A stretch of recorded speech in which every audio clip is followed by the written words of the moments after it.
It is 3:30 in the afternoon. I'm still in bed, still under my bed tent. Just getting up because I stayed up all night playing The Witness. It's alright. There's a lot of tedious puzzles, but it's pretty good. I had a weird dream last night where I was back in high school. Always high school, never college for me. And I was in a class being taught by Bill Nye. But then this girl, who I went to elementary school with, never middle school or high school, but she was my age, for whatever reason, she stole my hoverboard. And I had to get it back. And I just grabbed it back.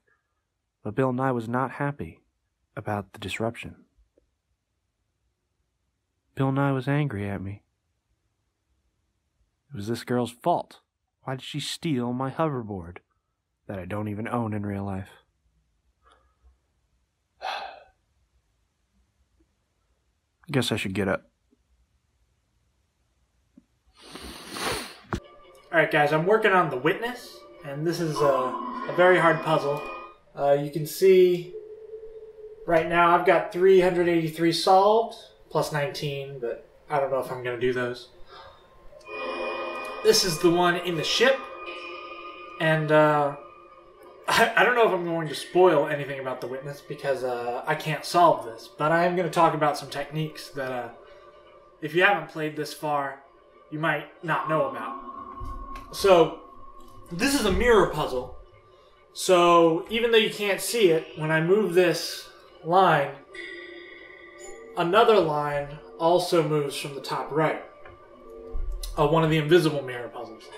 The thing about these usually is that this line is a color, and it corresponds to the color of dot that you're supposed to press.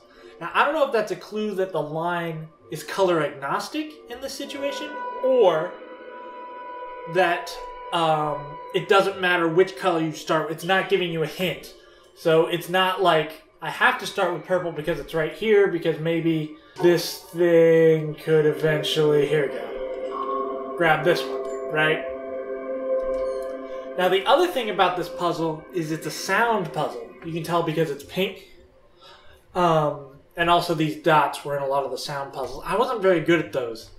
I can't hear the sounds that well, but you can hear the drips of the water, and there are 3 different pitches, and I'm pretty sure the pitch order is low, high, medium. Let's see if we can get them. That's one. I think that's low. High. See how it's higher than the other one? And then the other one goes to medium. And there's all this distortion noise. I don't know if that's significant or just meant to throw me off. The problem with this puzzle that I'm having, because I could try a couple different combinations of sound if that was my real problem. The actual problem with it is there are 7 dots, and they're 3 different colors. Now, black doesn't matter. I'm going to guess that any line can go through black, because there are other puzzles that require dots, where you go through black, it doesn't matter.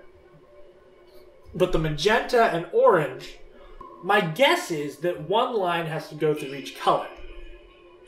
And then either one can go through black on the same run.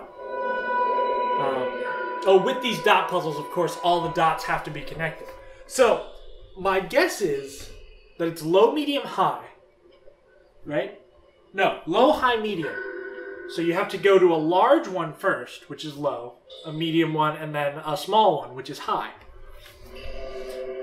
The problem with this is there's 3 orange and 2 of them are medium. There are enough dots to do low, high, medium twice, and 1 extra medium. And I don't know where that goes. Does it go in the middle? Do I skip it? I can't skip it on either one, because the magenta, I need a medium. There is no magenta medium. It's black. I have to use the black one. And for orange, they have to use... The orange has to use both mediums. So that's my real problem. See, you can see proof that there's two lines, because if you go down the middle, right, so this one should be down the middle, and then you go down, and I can't go anymore. Like, I'm trying. And I keep thinking that this is a trick, that I shouldn't go for the purple immediately, even though it's right next to my starting point. But I'm not sure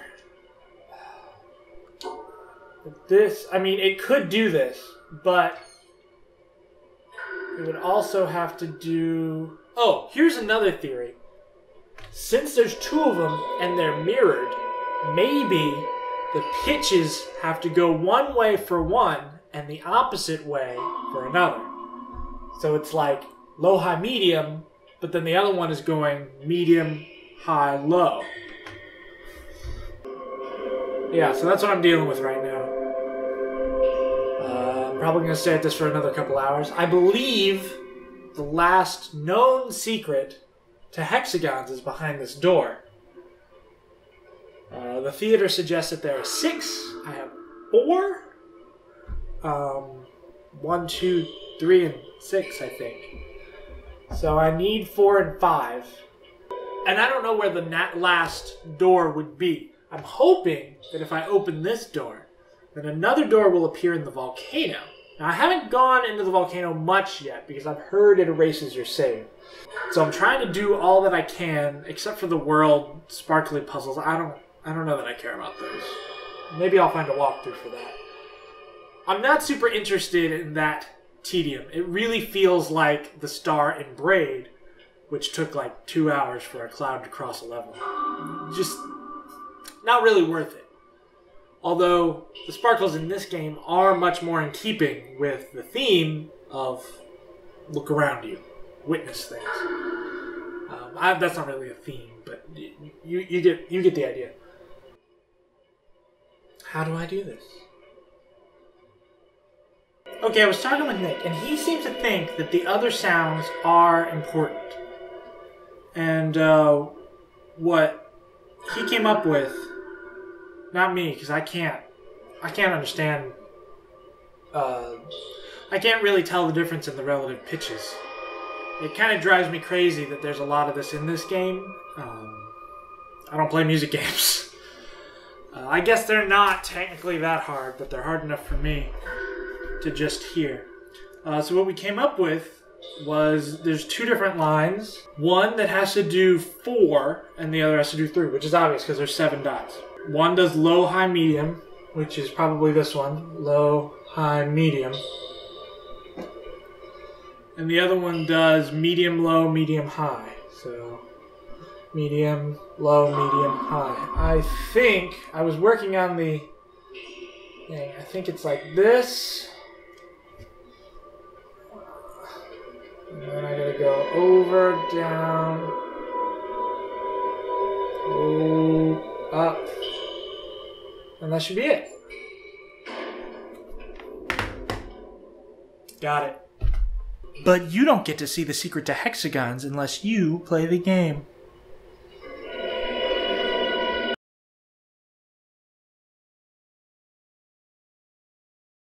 Alright guys, I know that I said that I wasn't going to share the secrets to Hexagons. But, if you've watched this far and avoided the spoiler warning,